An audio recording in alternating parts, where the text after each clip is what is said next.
welcome to a fresh episode of the OMA Living Show. This is where we inspire you, we give you inspiration 360 degrees. That is, we never stop, it keeps going around. All we do is inspire you. And on today's episode, I'll be talking about something related to the pandemic. It's the pandemic. We just can't stop talking about it.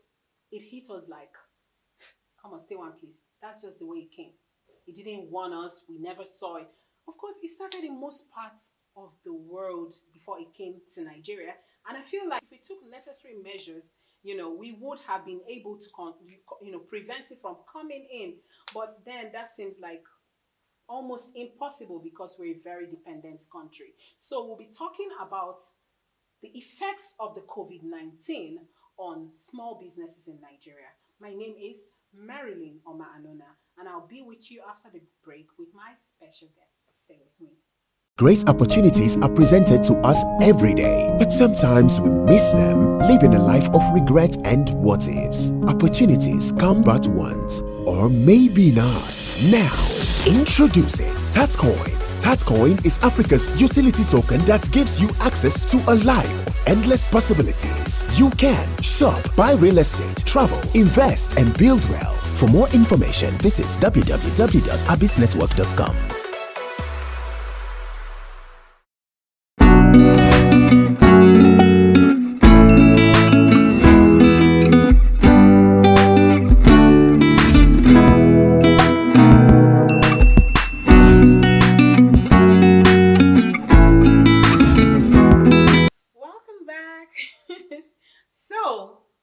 There's something you guys are used to on OMA Living Show. I select my guests. Yeah? They are always very beautiful, handsome, elegant. Just take a look. My guest today is someone that I've always followed on Instagram, and she's good at what she does. Welcome on the show, please. Thank you. So before we go on, the topic is the pandemic. Yeah. Right? And the effects of this pandemic, COVID-19 pandemic, on startups and small businesses in Nigeria. But before we go on, please do my viewers the honor of, letting them know who you are. Who is this gorgeous woman? Okay, my name is CONO. I own the CONO inspired brand, where I'm a handmade footwear brand made in Nigeria footwear for male and female. Oh, wow. Okay, you're going to see a slide of some of the things she does, some of her products, her footwears on the screen. But before then, right? How did you start? Funny what thing inspired you to go into footwear? It's funny because it started out like a joke. I was actually with a friend of mine, and then he ordered a made in Nigeria footwear. And then when it arrived, he wasn't, so pleased, and to be honest, it was really pricey. So it's okay for him to feel the way he felt, because the quality didn't match exactly. It didn't match the pay. So I just jokingly said, "Oh, see, if you have given me this money now, they've just gone to some random cobbler and made you something better. That I've seen some very good cobblers around, and they do a good job." And he was like, "Really?" I said, "Yes." So I said that, and I forgot about it. And like 1 week later, he said, "Peace, where is the footwear you promised me?" And I'm like, "Oh, I'm sorry, that was just a joke." And he said, "No, that he's expecting something from me." So I went out, looked for a cobbler, and then I made a design for him. And when I did, he was really pleased. I didn't even ask him for money. He said, "Okay, I really like this piece. I'll pay you for it." And I said, "Okay, just give me anything you have." And then he did, so I made another one for myself from the same cobbler.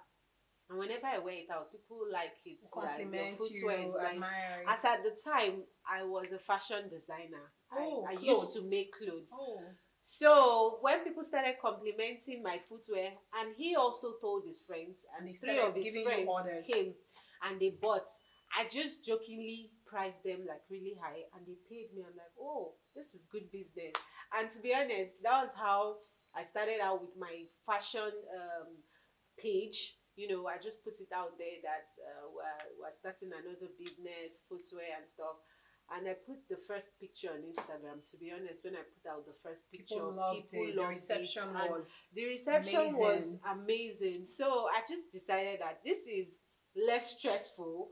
So because sewing, I had to, you know, sketch, do this, do that, fittings, so many things. But this is just easier and more straightforward. Exactly, it was more straightforward. Before you went into shoemaking, now, before this whole incident you occurred, have you ever thought of shoemaking as, you know, part of your business? Have you ever had interest in shoemaking?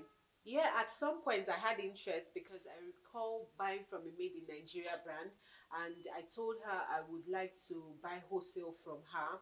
But then she's in Lagos, so I just felt like distance, you know, and sizing and everything. So I just left that. And of course, checking the quality. Exactly. Of the materials. So when this opportunity came, I just felt like, okay, maybe the universe is working in my favor. It keeps knocking, it keeps bringing you back, know, so I just and felt like, all that. Okay. Why not give it a try? So are you still into dressmaking or just shoemaking at right the moment, now? No. But in the future, I will go back to it when. You know, so you already said that shoemaking is more fulfilling. Yes. Okay, Peace, that's quite interesting. We're starting on a very interesting note, and I love the energy. Yeah. Okay, we're talking about the pandemic, the COVID-19. Yeah. For most people, this is the first pandemic they would ever experience, and of course, it brought us. You know, we didn't expect it. For someone like me, I was okay. Yeah, when I had my first charity, because I have a charity outfit as well, we had a project in February, and it was at a school, public school, I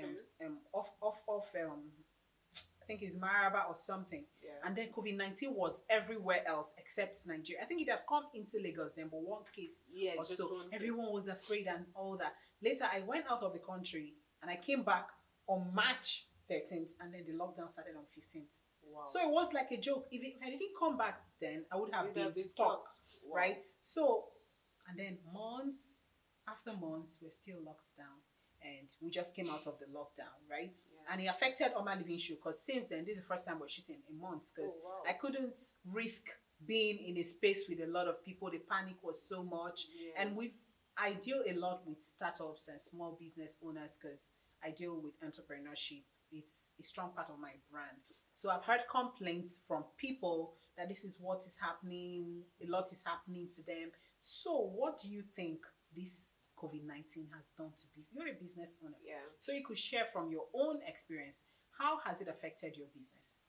Okay, for me, it's funny because I made my highest sales during COVID. Ooh. To be honest, I made my highest sales in 2020 during COVID. I think because a lot of people were at home, but the effect of the more like the aftermath, a lot of things became very pricey, more expensive, and you know, on the other hand, people don't have enough money. But the things in the markets, there's a hike in price, so things have become expensive. But from our end, sorry to cut you short. You said you made lots of sales, right? Yes. And then we're talking about inflation. We're talking about hiking price of goods and services and all that. Yeah.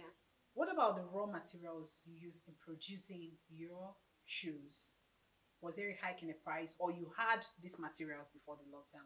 Okay, before the lockdown, usually I have like several, say 5 designs I know that really sell out.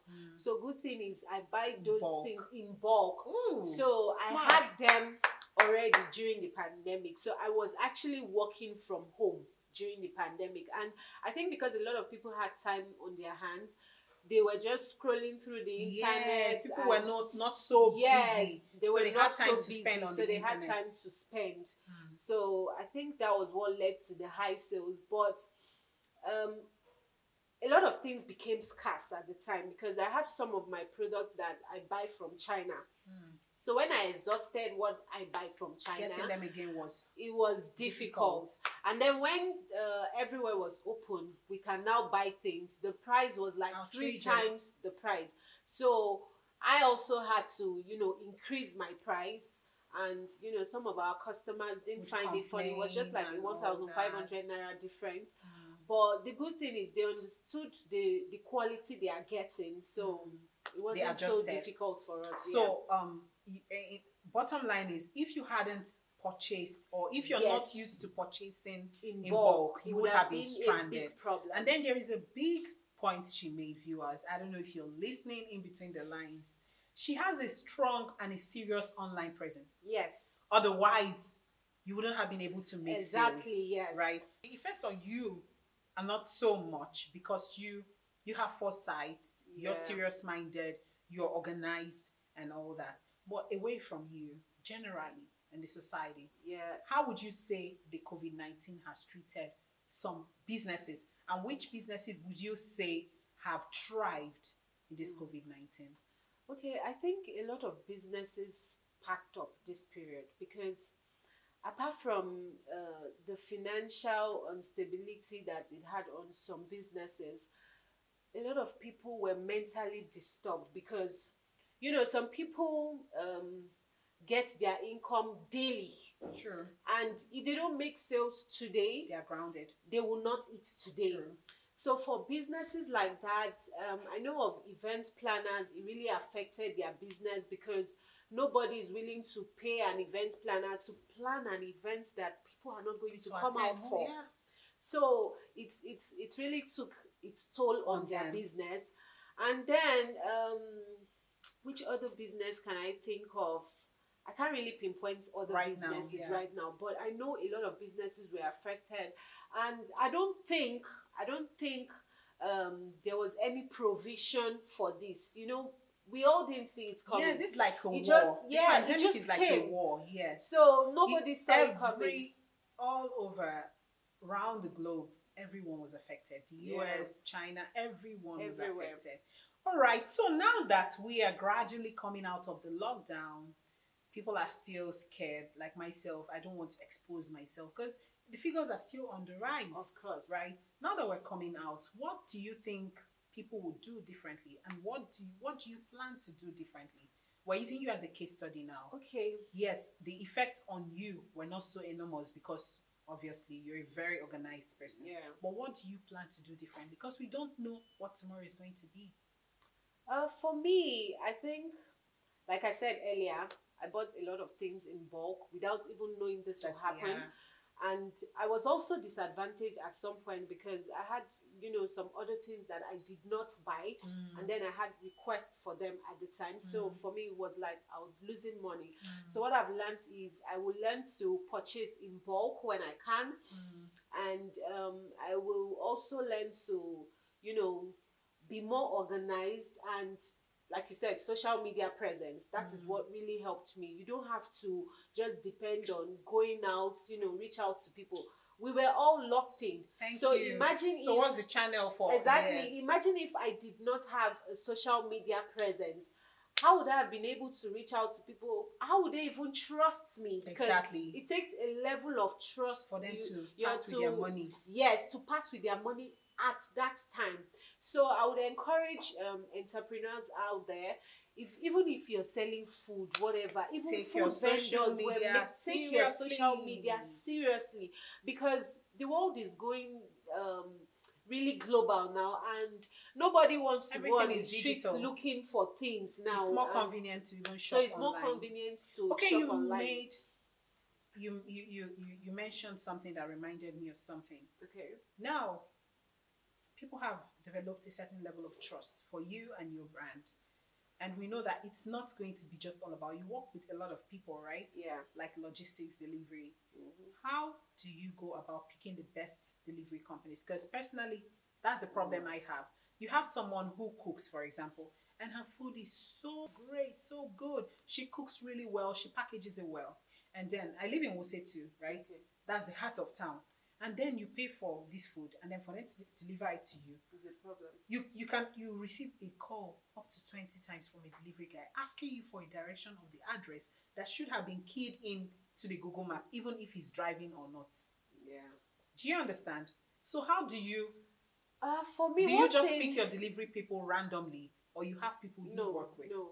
One thing I've learned over time doing business is not to trust I have trust issues, not to trust a particular brand, because I have like 6 delivery companies that you work with. they know I am their good customer. So what I do is, if I call this person, you are not available. Usually when I make calls to them, I ask them, where are you? That's my first question. I'm not calling you to say I have a delivery, come and pick up, and then I'm waiting for you for 2 hours. Like you say, if you order food, it will be cold before True. then. So The person, and I also the use person Uber as ordered well. it to serve a purpose like food. Yes. Person is hungry, and then if the order they placed for 12, he's getting to them at 6 p.m. So what I do, I have like 6 delivery companies that I work with. So whenever I have deliveries, if I call this person and they are not close to me or they are not available, There's always an option. There's always an option. And then in cases where I am stranded, You do it I yourself. just use Uber or great. Bolt. And great. those ones, they just go straight. Great. Sometimes Great. it's more pricey. Yes, but but to then be you honest, want to retain your customers. Yes, I want to retain my customers. A client can tell me, oh, please, I'm leaving this place at 5. And I have called a delivery by 3 o'clock and the delivery is not there by 4. I just request for Uber. If the difference is like 250 or whatever, I'll just pay. Sometimes you don't win all the time. Yes, the clients will see the sacrifice that, oh, this thing was supposed to be 500, but this lady has paid more. 1,000 or it does you a lot of good on the long run. And then for next time. So okay, peace. This one is personal right now. Okay. So I'm so deep. People think I worry so much because I'm not always all about the moment. Yes, we're all doing what we love to do. But what about tomorrow? You know. So what's the goal of your business on the bigger picture? Well, the idea is not to die with what I know. I intend to carry a lot of people along. I intend to teach a lot of people because I've seen, people who are interested in doing what I am doing, but they do not know how to do it. So I intend to have like a platform where I will teach people not just shoemaking, but how to put your business out there, how and to get people to see you and sustain it. How old is your business? My business will be 3 September 16th. Wow. Are you calling it a party? Not really. I'm going to have like a mega sales, Okay. Just inform me when the time is there. So it was nice having you on the show. Thank you. And I hope to have you pleasure. again and we'll talk more and all that. Thank you for very all that much. you do and do keep it up. Thank I'll be you. with you right after the break. The pandemic, the COVID-19 pandemic came like, it reminds me of rapture. Nobody was ready. I remember growing up, my mom would always say, try not to tell lies, do not commit any sin because you do not know when the Lord is coming. That's exactly what happened in the case of COVID-19. It took all of us by surprise. For someone like me, I just came into the country. The next day there was lockdown. And it hit me. I could have been stuck in an unknown place with nobody. And then I wonder what would have become of me. So the pandemic came with a lot. And on this episode with Miss Peace, we talked about its effect on startups, small businesses. A lot of businesses went down. A lot of businesses folded up. A lot of people lost their jobs. There were no sales and all that. On the other hand, some businesses thrived, like food delivery. And you heard from Miss Peace. Her business was doing well. How was she able to stay afloat and make the most sales in the heat of the COVID-19? You heard her. I'll outline them again. 1, she was prepared. She is always prepared. Remember, I talked about rapture. Be prepared at all times. How was she prepared? She was always buying her raw materials in bulk. And as such, when there was a hike in price, when there was inflation, it didn't affect her. Number 2, we're in 2020 for God's sakes. You cannot be a young person and you cannot even be an old person who is in business and claim, I am not into social media.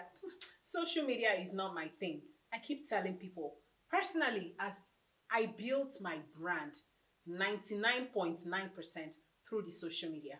I do not have Otedola as a father. I try at every point in time to make use of the available resources at my disposal to do what I can.